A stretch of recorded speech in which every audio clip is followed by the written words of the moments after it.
All right, welcome everybody. It is I, the woke centrist, aka the carousel centrist, aka Dusty Cubes, and join me today is Andrew, Sanctuary Mindgasms, and the topic of the hour is going to be Logan's Run, the book versus the movie. Um, as a film, Logan's Run is considered a cult classic. It is one of the last 70s sci-fi movies that was ever produced in that particular style pre-Star Wars. Star Wars kind of changed everything when it came to sci-fi movies. And I would say that Logan's Run is kind of like the last bastion before Star Wars came along. Yeah, like kind of more of the pulpy sci-fi, maybe, hey? Right. Kind of had 70s sensibilities, lower Yeah. budget, of course, when you think about Especially the like special the effects. the outfits and the interior design of the rooms that they were in, that was very 70s. Yes. So I wanted to talk about kind of like comparing the book to the movie, its similarities, its differences, and preferences by either of us. This is the first time you've seen Logan's Run, right? Yeah. Um, I had seen Logan's Run a long time ago, probably in elementary school when I first saw it. Probably maybe sixth grade, maybe fifth grade. I'm not quite certain the exact age, but I was definitely young, and I didn't get the concept of the movie, but the movie itself was super weird to me. Yeah. So just going over the basic plot, we have Logan, who is a sandman in this kind of post-apocalyptic dystopic world where nobody is to live above the age of 30. At birth, they're given this hand blossom flower thing that's imprinted on their hand. And once they reach the age of 30, it turns black. And when it turns black, they have to report to Carousel, or for the movie at least. And for the book, it's a little bit different process. But what a Sandman does is they're kind of like the law enforcement arm of the society, and his particular division is to track down runners. And runners are people who don't report to be renewed when their light goes out. So he goes and he has to track down these folks. Um, I know the movie versus the book has a little bit of different plot as far as it goes, but the main thing that happens is Logan, at some point, his clock does go black and he decides to be a runner, um, possibly to infiltrate and find out about these people seeking sanctuary. In the end, he does fall in love with one of the runners, and he kind of escapes in some sort of fashion. If we're talking about the book, um, he takes a rocket ship to the moon or something like that. Hmm. If we're talking about the movie, he returns to the society to show them that being old is possible, and you don't have to abide by the rules of being renewed at the age of 30. I know in the book it's quite younger. I think at the age of 21 is when they get killed off, versus the movie it's 30 years old. Oh yeah, I forgot about that. Right. Um, And I know in the book they go to different locales and don't quite end. Well, the book definitely ends far different from the show.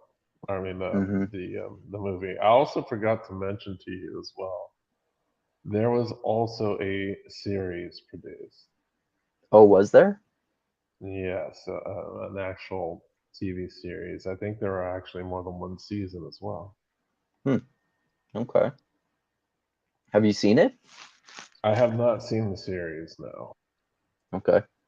I'm assuming it's based off of the series of books because Logan's Run is just like the first of a few books in that story.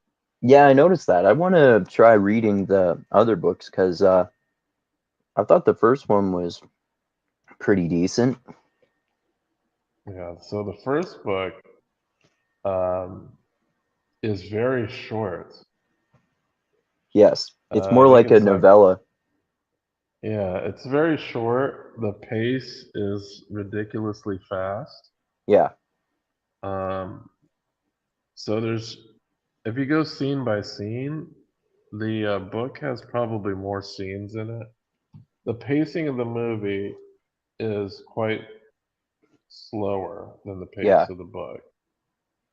And I would say it's also significantly cheesier, not only in the acting and the dialogue, but also in some of the added concepts and world building that are quite strange. So, what are some of the things that you found that were particularly strange about the movie? Well, the strangest one was, I guess, but a lot of it is the execution too. But that there was this like cyborg robot person that they that that Logan and Jessica, is it, Yes. uh meet when they first exit the place, and it's quite obviously just a guy in like a fucking rectangular black cardboard box. Oh yeah, of course that was particularly cheesy, but that character does appear in both the book and the movie. Yeah, yeah, that was that Um, one was more like the execution. I mean, I guess the book does have some wacky stuff too, but I think it's mostly the faster pacing that I appreciate more about the book. mhm. And just it doesn't have like the cheesy acting, the cheesy execution like that, like a guy in a ridiculous costume. Well, I did find the whole Civil War reenactment stuff to be um, not very interesting. Yeah, that happened in the book, but not in the movie, right? Yeah, there are a couple different scenes that didn't happen at all in the book. So, we're talking about the Civil War reenactment. There's also some type of chase scene that had to do with some, what I assume are motorcycle type vehicles. Um, there's also the ending scene with the whole rocket blast off thing and their twist, I guess. Because in the book, I think it's what's the name of his partner? Is it like Eugene or something like that? I don't Um, remember. I can see if I can take a look real quick. But he has a partner who is a Sandman. In the movie, he ends up killing his partner because they get into a fight in the Library of Congress. Francis? Um, yeah, there you go, Francis. There you go. I knew he had like an unorthodox name. Yeah. So Francis is his fellow That just Sand. reminds me of the that just reminds me of Deadpool. Oh, Francis. Remember the villain in Deadpool? And he doesn't like being called yes, that. the main villain of the first movie. Yeah. Yeah. Um, so Francis is also tasked with hunting down um, Logan. So you might get a little confused here because the book and the movie differ quite a bit. In the movie, Francis meets his end um, towards the end of the movie. And in the book, Francis is like a dude in disguise trying to vet Logan to be a part of like the um, sanctuary group runaways or whatever you want to call Hmm. Yeah, them. that's kind of the opposite. Yeah, it's completely the opposite because we have this. I guess the movie we have an old man that they meet inside of the Library of Congress, and there's like it's full of cats. Right. Yeah. Um, there's kind of this hilarious part during the fight scene where I believe I don't know if Francis throws Logan or Logan throws Francis, but it looked like he was about to throw them into one of the cats that were kind of just sitting around watching them Right, fight. right. I always wondered if that cat ever got hurt or anything during that fight scene. Oh yeah. I don't know. Um, so in the movie, I think the movie is pretty straightforward as far as like the plot goes. Yeah. Um, it's pretty point A to point B. They're looking for sanctuary because in the movie it doesn't seem like sanctuary actually exists. So Yeah. Yeah, for sure. sanctuary seems to be a ploy or some type of ploy to lure people to their deaths. They be turned into food, Yeah. which is very different from the book. Oh, I didn't even exactly get that level of detail about it. Well, in the movie, when they meet the robot, he kind of implies that all of these people who are running away meet their end there. Yeah, I just And I guess I just kind of assumed that, maybe something went wrong with its program and it started murdering them or something, but what you said makes more sense. yeah, because they make note that the food that is provided to the society is provided by this robot. So there were Oh, like a so bunch it's of dead, cannibals. yeah, there were like a bunch of dead animals there, like frozen wildlife. Plus, he's tasked with killing any humans coming through there. The interaction with that character in the book is very different. He's like a cyborg of sorts, and he wants to turn Jennifer and Logan, or Jessica and Logan, into ice sculptures or something like that. Oh, right, yeah. Very strange. Um, they do eventually escape that situation, but yeah, the character Box is very different between the two iterations. I know you thought Box was, yeah, I would say that that character is definitely the most cheesy looking thing in the movie. That's kind of no doubt about that. When I looked Yeah. at it, I was like, man, it looks more like 50s Yeah, I sci-fi know, than right? like. It's like, okay, guy, we're gonna put this cardboard box around you and spray paint it black, and then you're gonna go like, "Oh, I robot." Yeah, it's pretty bad. The one thing I do like though is that I think their sets were pretty interesting. Um, I did enjoy the interior sets for that society as well as the kind of like that set when they were coming back. It was like kind of like a waterfall thing that they were trying to traverse. Oh yeah, But yeah, that was interesting.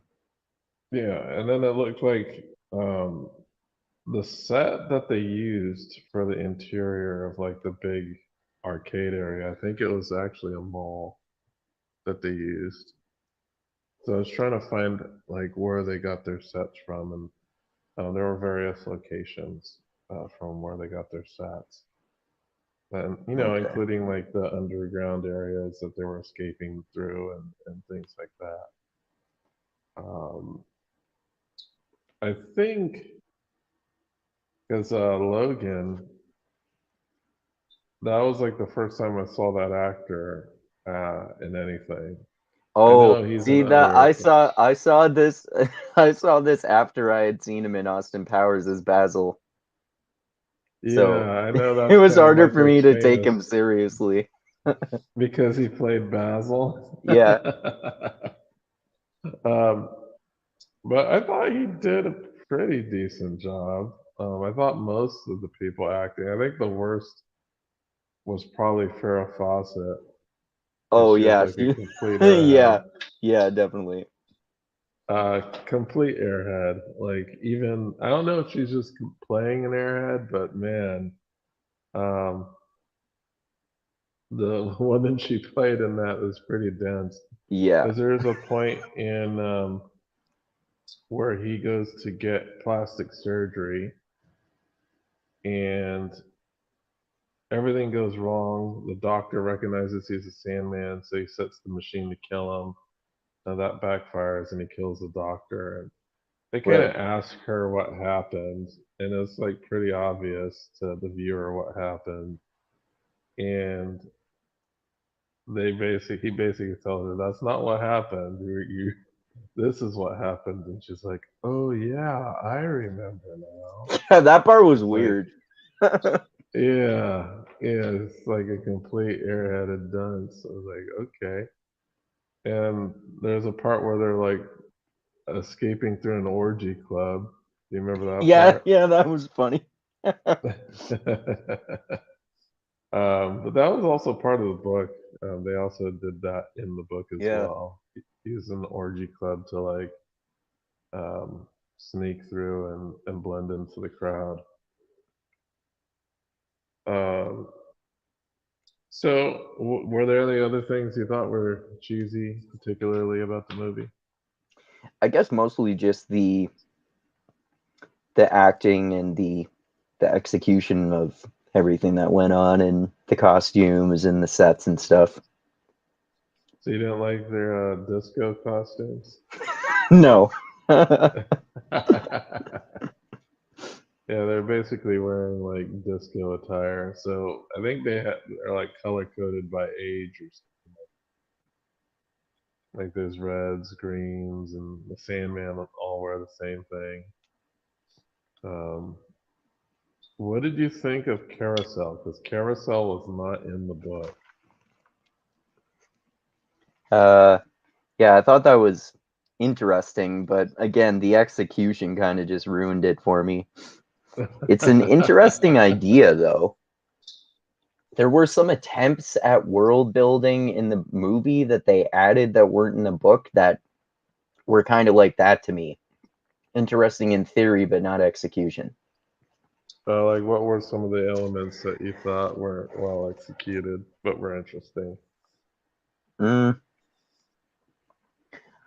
Well, like the way that they get into and out of the secret exit outside of the secluded society, like going through a pool, Hmm. and so like other aspects like that, like the being in the ruins of America. Some of that was in the book too, but and seeing this old guy and all the cats and I'm sure I can think of some others, but I can't think of any right now off the top of my I head. thought the old guy had pretty good acting. I thought. Actually, yeah, he was one of the better actors in the movie, I would say. There was a lot of really cheesy acting. What do you think of Jenny Agutter's acting, Jessica? Uh, I thought she was okay. Maybe about as cheesy as Logan slash Basil. So not super cheesy, just a little bit. Okay. Um, and what things do you think are superior in the book as Yeah, I opposed to the think movie?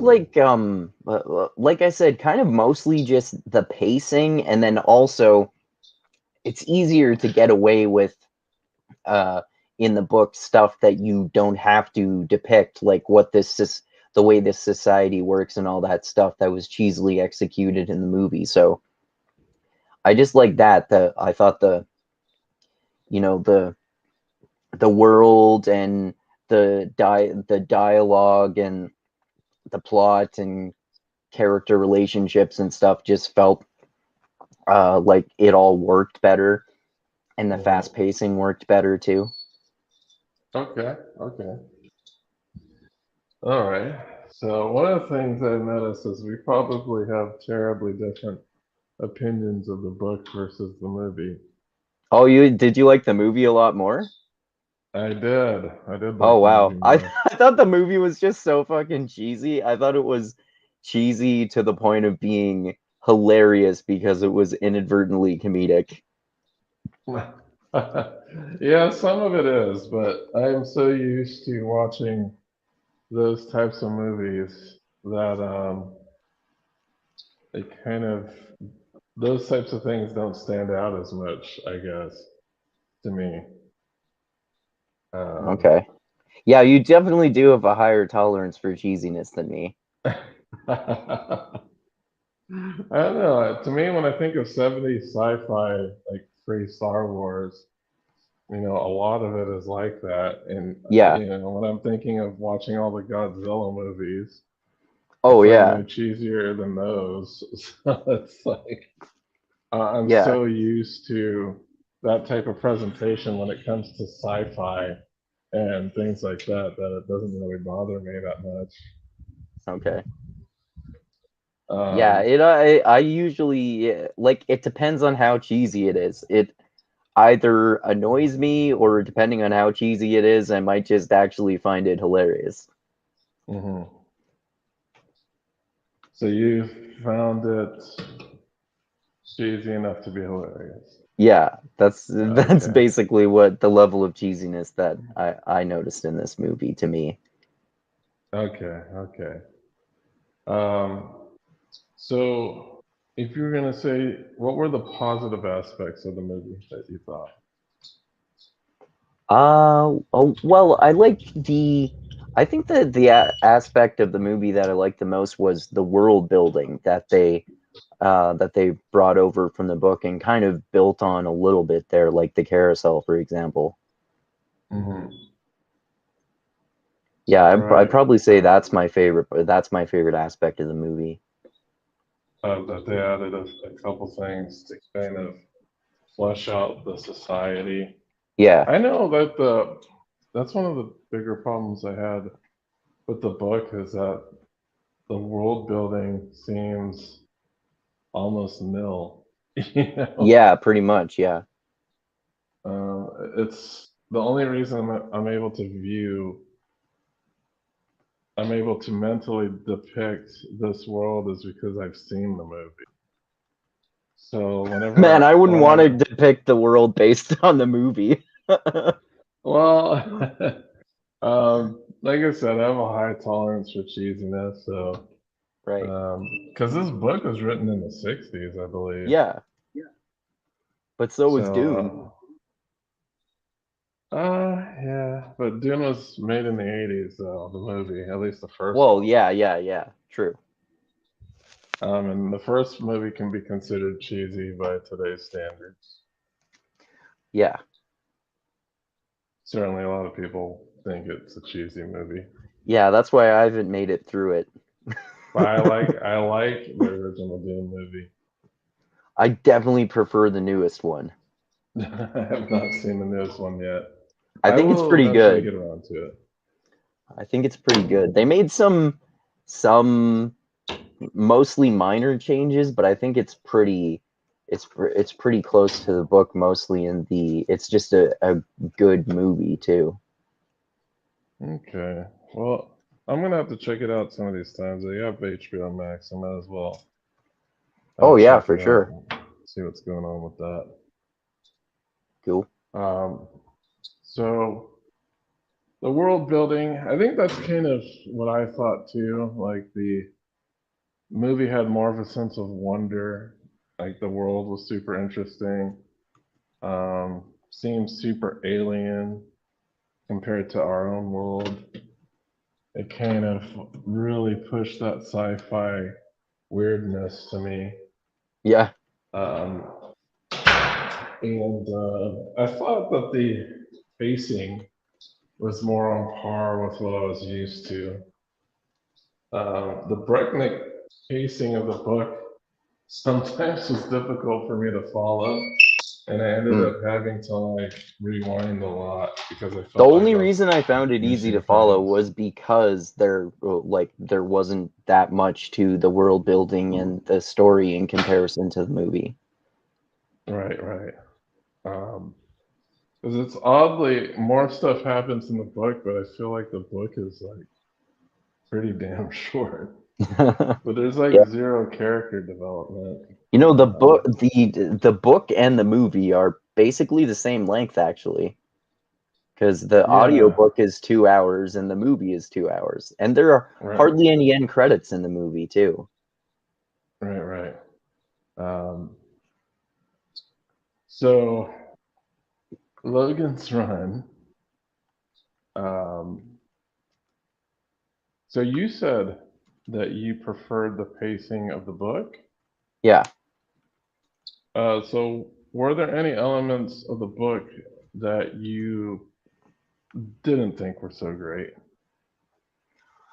Uh well, I guess like basically the few aspects that I liked more about the movie that it could have used more. It might have been more interesting if it had more world building and kind of a slightly more interesting plot like the movie kind of does. Right. Yeah, one of the biggest problems I had with the book is that, well, the pacing issue and some of the just scenes were hard for me to visualize.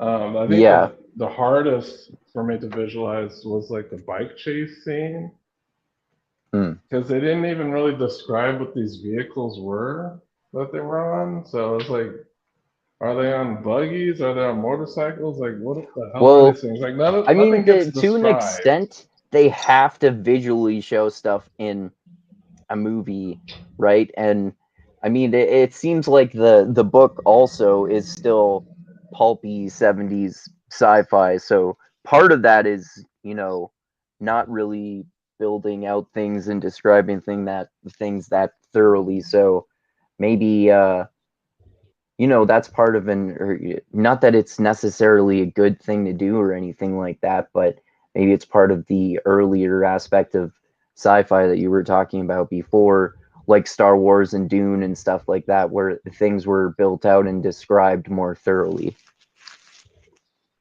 Well, as far as like described in Star Wars, you get a kind of an explanation of the magic system, which is like the Force. Hmm. You get character development. You get to see Luke from a farm boy, a naive farm boy, turn into like a badass Jedi. Space sheep herder. Yeah, a space Jesus.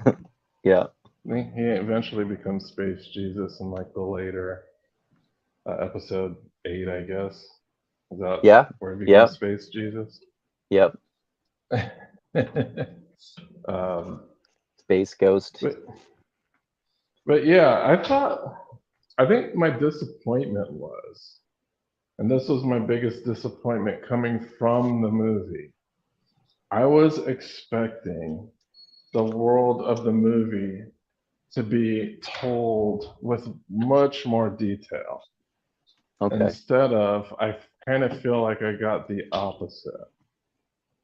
Like, I Okay. wanted to get into the world of Logan's Run and feel like everything that the movie didn't get into was going to be put in more detail in the book. And the weird thing is, it's like the opposite thing happened. How so? Because I usually feel like books get into more plot detail and world building Yeah, and yeah, things like that for versus sure. like the film counterparts. Like hardly ever do you see the opposite happen, Hmm. but it does happen in this particular universe where you have the movie is the one that has all the detail and the world building and the character development, and then in the book, it's kind of absent of that. Hmm. Isn't it? I know there's a Well, lot more an plot things that easier happen. this doesn't happen in this case, but another case when that happens regularly is when short stories are being adapted into movies, like like the Philip K. Dick ones, for example, like Minority Oh Report yeah, and Total Recall.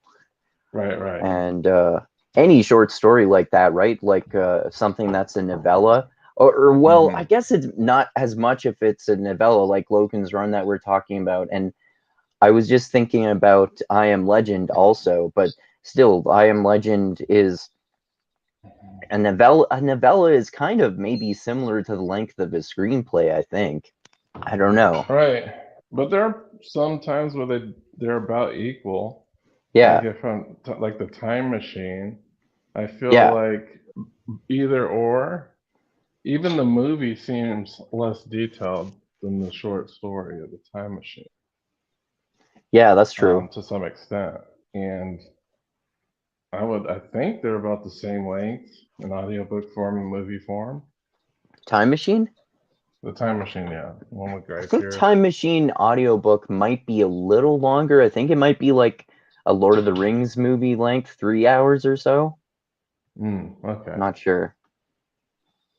But yeah, I felt like they were somewhat equal in their depictions. But even then, I felt that the story did still have more detail. Yeah, 3 hours and 22 minutes. Okay.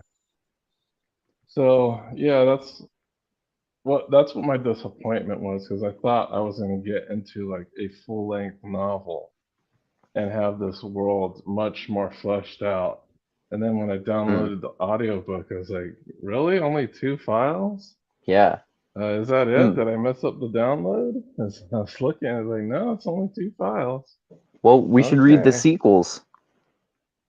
Yeah, hopefully the pacing's not so crazy and we Yeah. actually got If they some build out the world development. and plot more, then I would be totally fine with the pace slowing down too. Yeah. So I think I could look into trying to acquire these sequels, as you seem to really enjoy this series. Um, Yeah, I I'll have to definitely, take a unlike look and you, see if I like we can were find it. talking about, I definitely prefer the book, and I would read the others just to see if anything else interesting happens.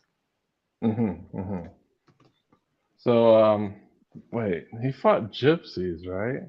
Those were the motorcycle vehicle chase Oh yeah, people. yeah, they were. Like, oh yeah, I forgot that he fought gypsies. And Yeah. I couldn't even tell you exactly. Like, you might be able to recite to me what happened, but the whole Civil War reenactment thing, I just kind of zoned out. I was like, what the fuck is going on? Yeah, I was a little confused by that part too, actually. I was like, where's this guy? I don't understand why this is happening. um, and as far as like the movie went, I didn't really have any of those types of moments. Even though Dude, there were so many the moments for robot, me in the movies, when really? I just laughed out loud because the acting or something that just happened was so cheesy. I just burst out laughing from it. Well, like the people getting destroyed at Carousel, Yeah, everything cheesy like that. Yeah. people floating in midair and then getting zapped. Yeah. Um, yeah, I'll admit that it's cheesy. I think it's an interesting concept, though. Yeah, the concept Um, is the like the most interesting aspect of it, I think. It's a because it's very like, interesting typical science fiction concept that's very philosophically appealing. Yeah, because carousel is almost like a religious ritual that they Yeah. partake Hmm. in as a group. And I Yeah, also and being believe renewed. that the TV series also has carousel in it. Okay. So I think they kind of integrated that element into the series. Okay. But um, one of the things I remember as a little kid, um, seeing Jessica's boobs, I was like, holy crap. Boobs. That Because that was completely unexpected. was a thing about a lot of 70s movies. There's going to be boobs at some point, probably. At some point. Yeah. It wasn't a whole bunch, but I almost felt like they did the, oh, let's wear these furs. And they like stripped down naked. I was Yeah. like, okay. Better take our clothes off so they don't freeze. Oh yeah. I've said something like that before. I think another thing that kind of I was not expecting was when after they killed like a runner, like this machine came up and turned them into hamburger. Oh right. Yeah. That animation was cheesy, but that was pretty that was interesting because it was hardcore. Yeah, it was not something I expected when I first watched the movie. Yeah, yeah. It's like, oh wow, that's pretty crazy looking. You know, this movie shows you how rating standards for movies used to be different too, because I should double check, but I seem to remember that even in the American rating system, this movie was rated PG when it came out. That's certainly possible. But nowadays, any show of boobs would not be PG. Yeah, yeah.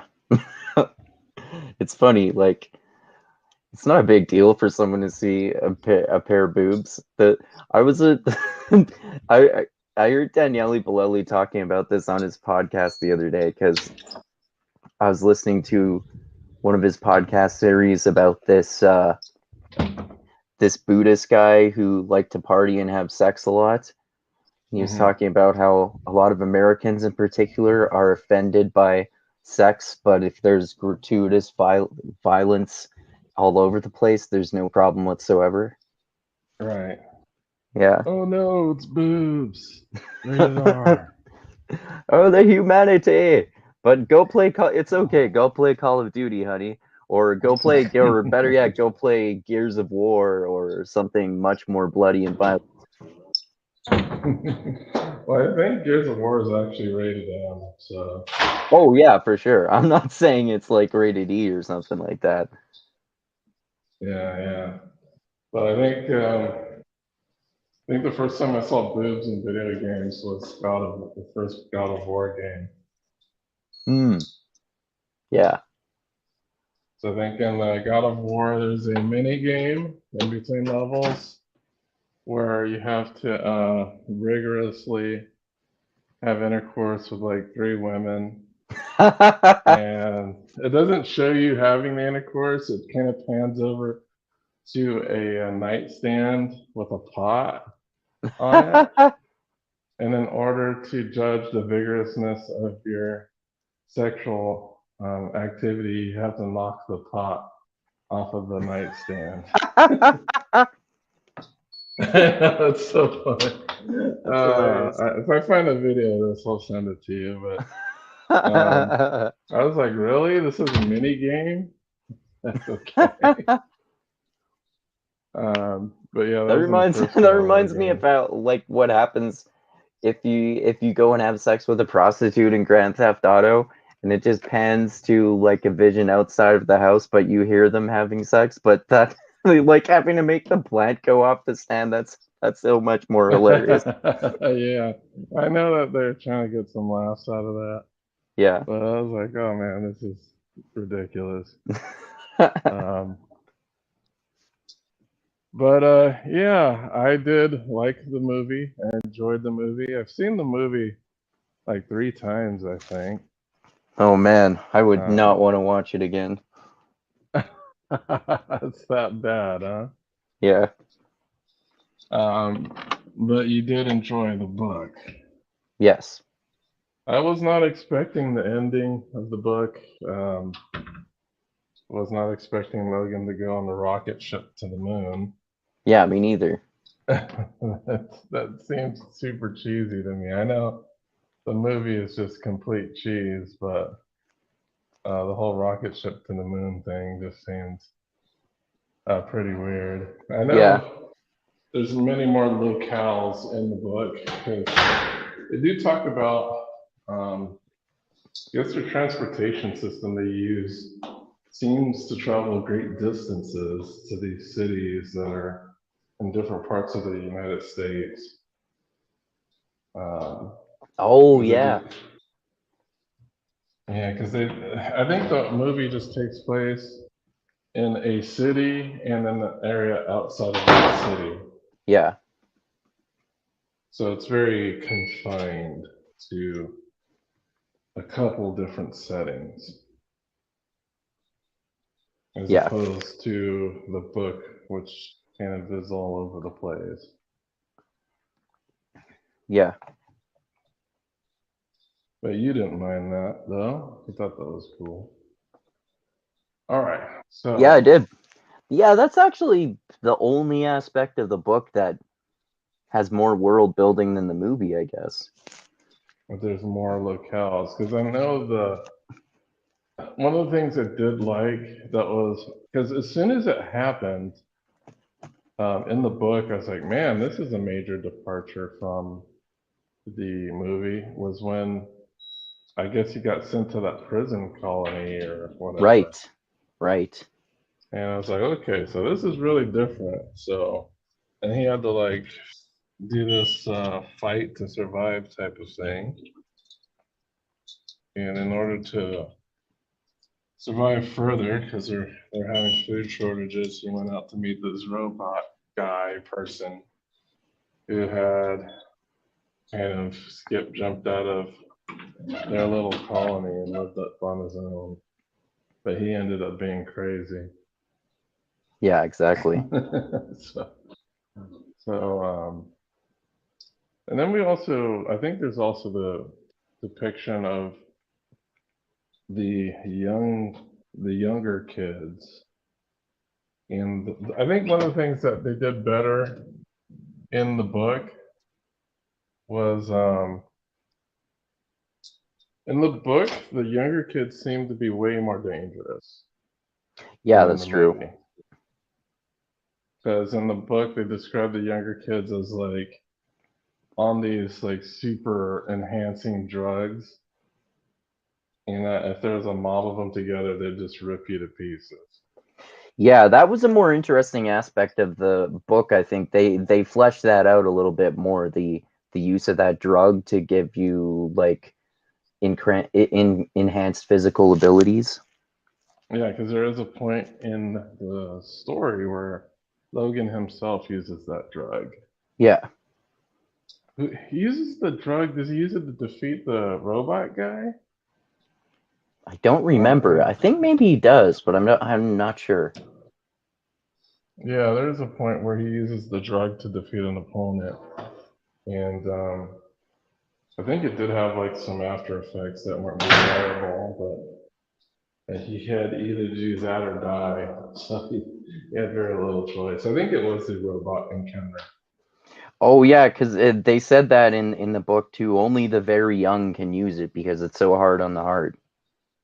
Right. Basically, it So sounds like some kind of super enhanced version of steroids or testosterone. yeah, speed or yeah, it's a bunch of different drugs rolled into one.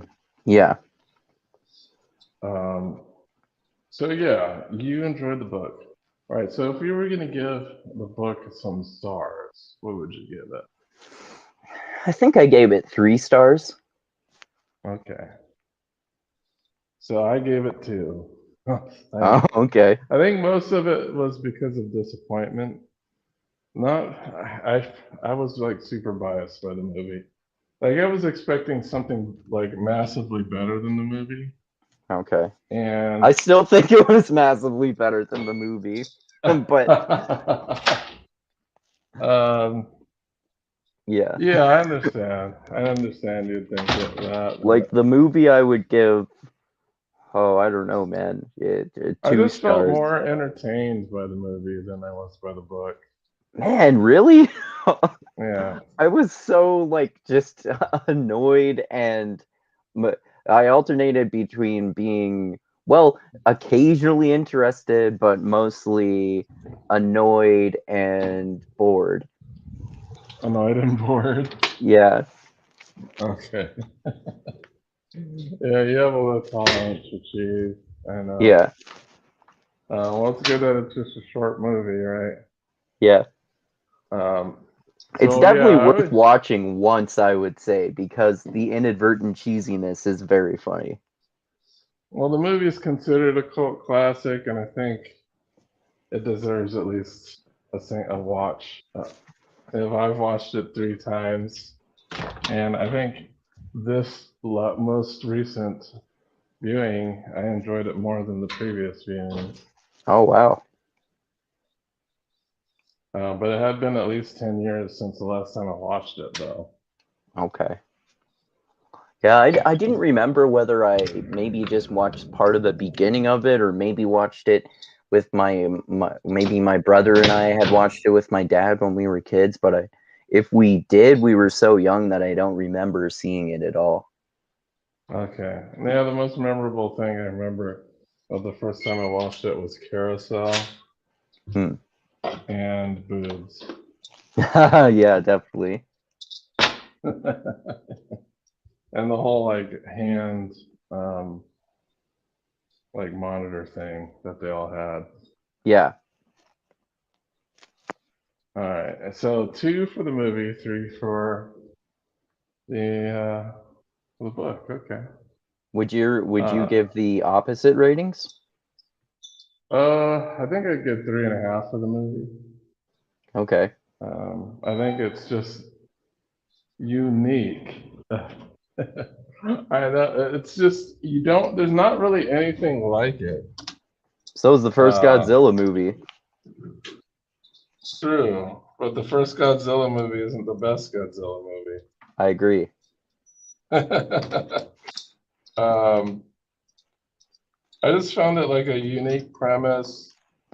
I kind of tried to read into the like the costume design ethos of why they chose this type of costume, and they were definitely going for a 70s disco vibe. I think that mainly had to do with like the societal promiscuousness and the youth. So we're talking about like this movie was in the 70s, so they're trying to Right. depict youthful characters, so they just had them all dressed Yeah. up in disco get-ups. So Hey, in the 2100s, the people will totally dress like that when they're all young and single, right? Or is it the 2200s? right, I think it's the I don't quite remember, but yeah, I do have the opposite rating that you do. Okay. Sorry to make you watch something so cheese factor. No problem. I expect that with some of the stuff that you recommend. Well, I don't mind watching it. I just think some of it is just super unique stuff Yeah. that is kind of a sign of the culture of those Yeah. times. Just like No, I said, that movie. I definitely don't regret watching it. I'm glad that I watched it at least once. Yeah, that movie is like the transition point from 70s sci-fi to like 80s sci-fi. Hmm. It's kind of like that inflection point from Okay. super cheesy sci-fi to 80s when you start to get a bit more serious. You got much better special effects, bigger, huge ass budgets. Right. very recognized stars, star power as well. So, yeah, I thought it was a good experiment. I just did not expect me to like the movie better. Hmm. Yeah, it happens occasionally. Um, Another example I can think of is not for the same reasons, but after I watched the Prestige, the awesome Christopher Nolan movie, I read the book at one point, and I was Mm, surprised because I thought the book was actually much more boring in comparison to the movie. And mm. Christopher Nolan and probably his brother Jonathan Nolan, who's his writing partner, actually added a lot more interesting aspects of the plot. Okay. Well, one of the interesting things, because I was trying to find a bead on what people generally thought about this book, and it seems there are people that love the book, and then there's a large contingent of people who like the movie better. And I was thought that I was going to be kind of like, that might be the odd one out, but there's Oh, that's actually quite a lot interesting. of people I that think like the maybe movie. there are a lot of like science fiction and fantasy nerds like you who really don't have much of a problem with cheesiness because there's so many examples of that people love like well, especially the original Star Trek and some of the other Star Trek stuff and Doctor Who and there are probably plenty of other examples. Well, even to be honest, if we're comparing like modern sci-fi to Star Trek, even TNG and likely DS9 might be seen cheesy by the standards set by The Expanse or something Oh yeah, similar. yeah. I think Deep Space Nine in particular, because I think Deep Space Nine is way cheesier than the Next Generation, because I like the plot and characters more of Deep Space Nine, but I just can't handle the cheesiness. Well, what's cheesy about DS9 in particular? I think it's like the acting and the dialogue just I can't get past. Oh, you mean like Cisco's a little over dramatic? Is that what you Yeah, mean? yeah, Cisco in particular, yeah. I don't have a problem with Cisco. I think he's a badass. um, yeah, I get that. I do love that they kind of made like this overarching plot, and because if you go and you watch Star Trek, like TNG, you can basically watch episodes in any random order and not be lost or anything because all of it seems like every single episode's a self-contained story, Yeah. you get to TNG, all right, you get to Deep Space Nine, and you would definitely be lost if you just tried to watch random episodes. Because there are overarching stories and plots that happen for each season. Um, and I think even Voyager, you can kind of get away watching random episodes. But I think they struck a pretty good balance between having an overarching plot and having kind of like the one off episodes that don't really need context outside of those episodes. Okay. Um, but yeah, compared to like the more modern sci fi things that we have today,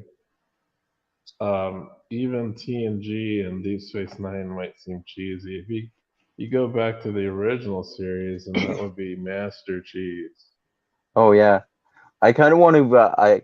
I haven't seen the original Star Trek, and I kind of want to watch it just basically as a comedy show for the inadvertent comedy. Yeah, I have not gotten around either to the original. I think my cheese tolerance kind of stops at TNG, even though like I don't even consider it to be cheesy. it's kind of normalish to me. I've seen a few episodes of the original. I was like, man, this is, and even just some of the scenes, like especially some of the fight scenes, seem cheesy as hell from the original series. But Yeah, I think I will have to make that a goal to watch the original series. And the thing is yeah. when I was a kid, I watched the original series, but I couldn't tell you what the heck happened in any of those episodes. Oh, okay. Like it's like Yeah, when I you're a want to. kid, the only thing you really do is you sit around until someone punches somebody else or some action scene happens. Yeah, And then when yeah, the characters are like talking, you just kind of zone out. yeah. It's kind of it is like way harder to detect cheesiness, I think, when you're a kid.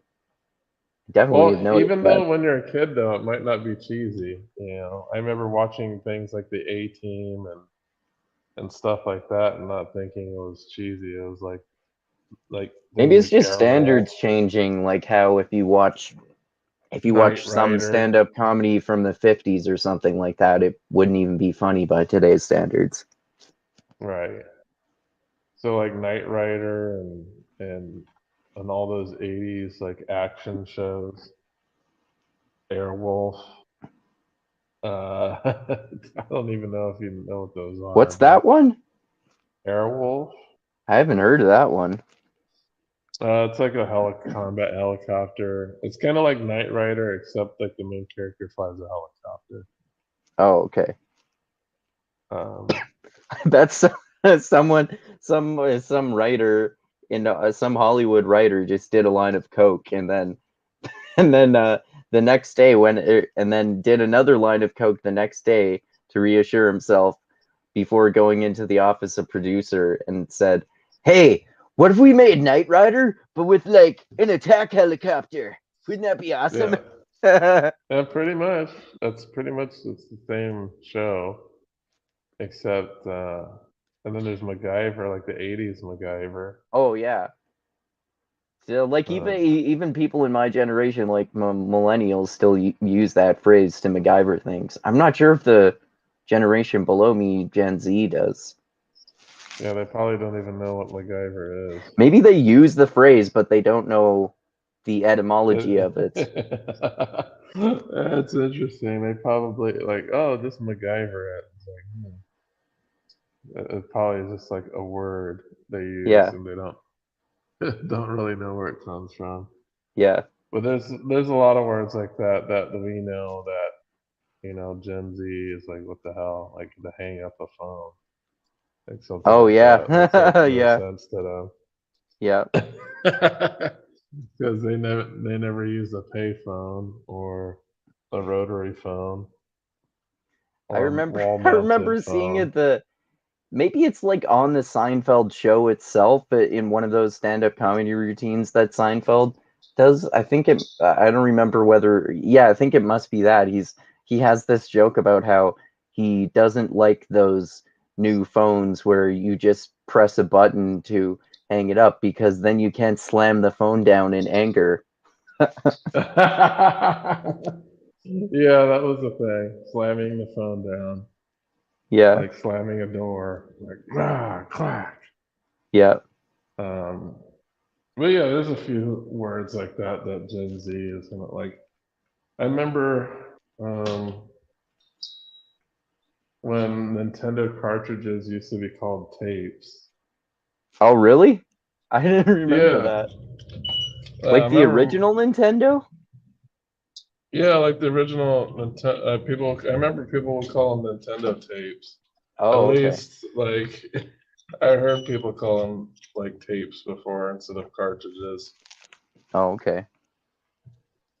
because you stick it in a machine and it plays it, Right. so it's a tape. Yeah, the first video game system I got was an N64. Wow. First thing I got was an Atari 2600. Oh wow. Yeah, that's old school. But I got that after the Nintendo came out. Oh, okay. Yeah, because we were poor and cheap back then. Right. Because I don't think I had a Nintendo until like 88 or 89. When did Nintendo come out? In the States, it came out in 85, Okay. but it took a few years for me to get it because, it was kind of expensive. I think at the time when it came out, it was like 150 bucks or 200 bucks or something like that, Man, I which is a still lot remember. Yeah, at that time. there. I mean, I stopped buying consoles after Xbox 360, but they were around 300 for a long time. Yeah. You could Man, I probably still. get a newer Xbox for that much, but it's Yeah. gonna be like the low end version because they have No, like okay. different like performance brackets now for these consoles. Oh, okay. I still remember the first time I got an N64 and the first time I was playing Star Fox. I thought it was the most amazing, awesome thing ever. It's like, oh, Uncle dude, Andros. yeah, do a barrel roll. Did you beat Star Fox? See, I Oh played the yeah. original Star Fox on SNES, man. Oh, I didn't even know that was the original. Oh, okay. No, I only played the Dude, Star the Fox 64.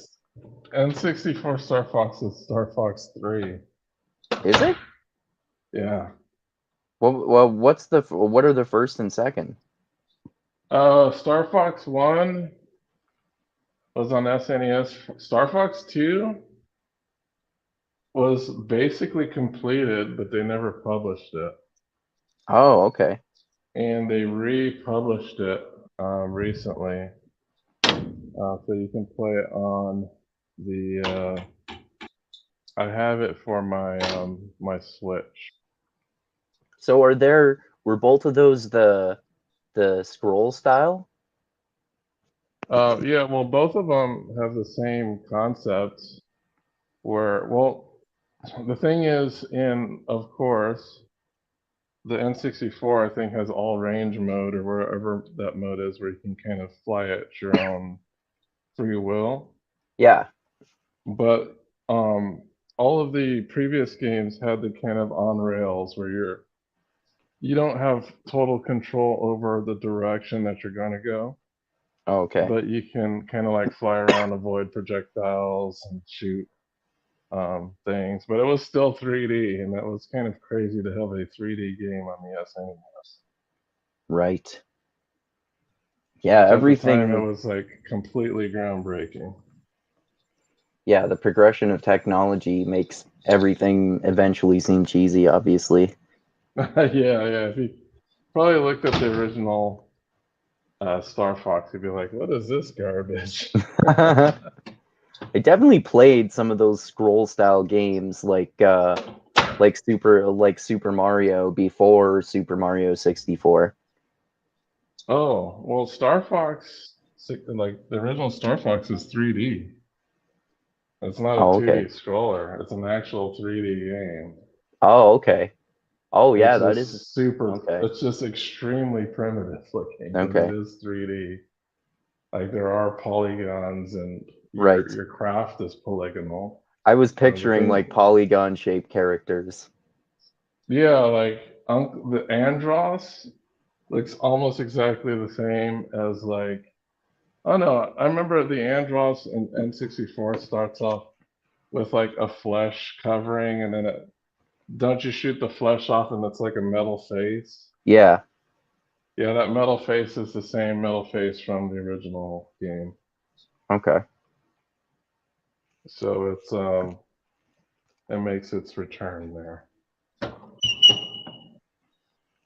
That's But cool. all right, so we're nearing 5:30 my time. So we're gonna have to do a little bit of wrap up here. So ultimately, Logan's run, he gives it a cheese factor. I think it's tolerable enough to watch and enjoy. It is I considered a cult classic. I definitely would still recommend watching it, even if you just want to laugh at how cheesy it is. It's definitely good for that. Yeah, I think I'm like I know I'm like what 10 years younger than you. Yeah. Other way So around. Other way around. You're 10 years older older than than me. you. You're Yeah. 10 years younger than me. So like all these cheesy things that I like were kind of like standard stuff when I was Yeah. growing up. Well, and Like I I'm could sure it would be imagine. the same thing with someone like if I had a friend in their early 20s right now, they would probably think, especially even some of the 90s movies that I like, or even some of the movies from the early 2000s, they would probably think some of those are phenomenally cheesy. Yeah, and some of them are, by today's standards. Like just thinking about like modern fantasy books versus, stuff written in the 80s. I Hmm. know you haven't read the Belgariad yet because the first book was written in the 80s. I still enjoy the fuck out of it. But for people who are not used to that, it can be kind of strange. I know I've definitely Legendary read improved some it. like pulpy sci-fi and pulpy fantasy. Conan is pulpy fantasy, and I love it. And I love and that Edgar Rice Burroughs Barsoom series about Mars is even more cheesy than Conan by far, I would say. And I think some of Yeah, those that's a books are very pretty. cheesy book. I think some of those books are pretty good actually. But I mean, So some of that's them are. weird because I So, thought that was super cheesy, oh, and you were able to like stomach that series and like read past the first book. yeah. Well, some of them are good. I mean, like I kind of can just laugh at the cheesiness, but also find the concepts interesting. Mhm. Yeah, maybe. Like similarly to the Logan's Run movie. Okay. Well, all right. Well, I think it's interesting when we have these little different tastes, Yeah, that we can talk about. yeah, This for is sure. one Because we usually have occasion. really similar tastes, and then when we have sometimes we have slightly different opinions, which is interesting. Yeah, so I give the book a 2, movie 3.5. You give the movie a 2, and the book a 3. Yep.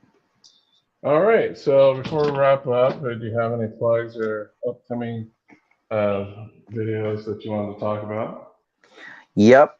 So, yeah, so in terms of sci-fi content, everyone should check out on my channel, Mindgasms. Dusty and I recently talked about Golden Sun, which is book 2 in the Red Rising science fiction series about a lower class man who becomes a spy in the upper classes for the rulers on in the rulership on Mars, I should say, for the revenge of his murdered wife.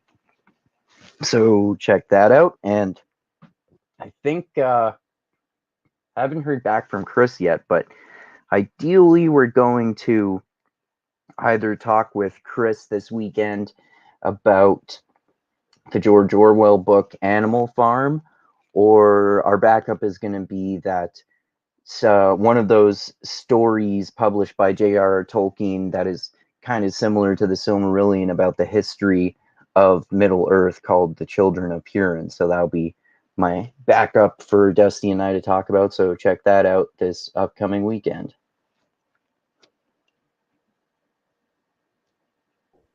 Cool, cool, cool. And also, this coming up Thursday, we're going to do a Will Time chat earlier in the day on Thursday. It's going to be 1 p.m. to 3 p.m. my time, 2 hour block.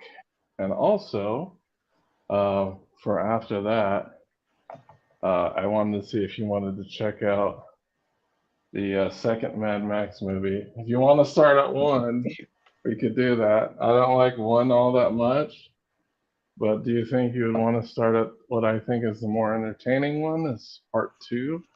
Or Yeah, we did you could do want to check that. out 1? Yeah, sure. That sounds good.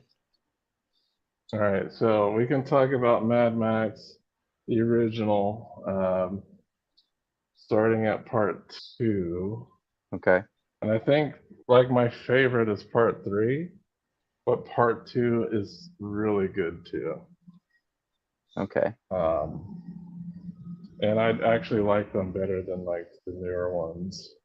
The newer one, that Fury Road. But you Yeah, might that's the think only one I've it's seen. I did like that one, but yeah, that's the only one I've seen so far. okay. So yeah, we'll do Mad Max 2, The Road Warrior, and then we'll have a discussion about that movie and try to compare it to like the modern iteration. So, and then it's going to be a younger Mel Gibson, so that's going to be interesting as well. Doesn't he talk in his Australian accent in it too? Yeah, that's before he had an American accent. Right. Okay. So you're gonna get to see his original form Okay. before he Americanized himself, Okay. which is kind of weird, seeing someone go from like an Australian accent to like an American one. Yeah, and it'll be the opposite for me because I don't think I've actually seen him with his Australian accent. Yeah, there's a few movies where he has his Australian accent. I know there's that one. There's Gallipoli where he has it. So yeah, that'll be pretty interesting. All right, so thank Cool. you everybody for checking out our stream. Thanks you, Shizan. I know he left a comment here. Yeah, about He Star said Trek. most of the Star Trek shows after the first few episodes. Yeah, that's true. I know most of the first episodes kind of have a short narrative, but Mm-hmm. then they get like completely episodic after that.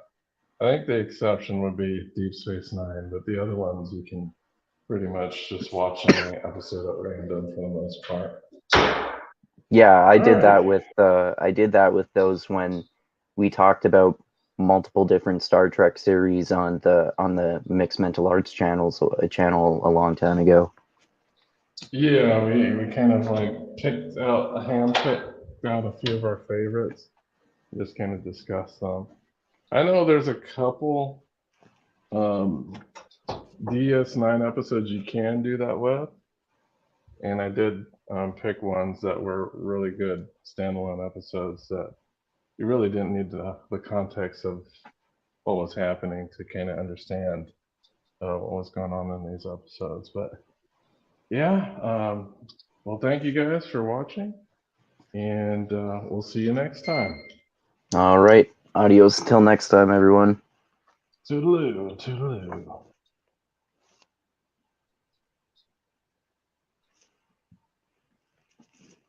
The end button.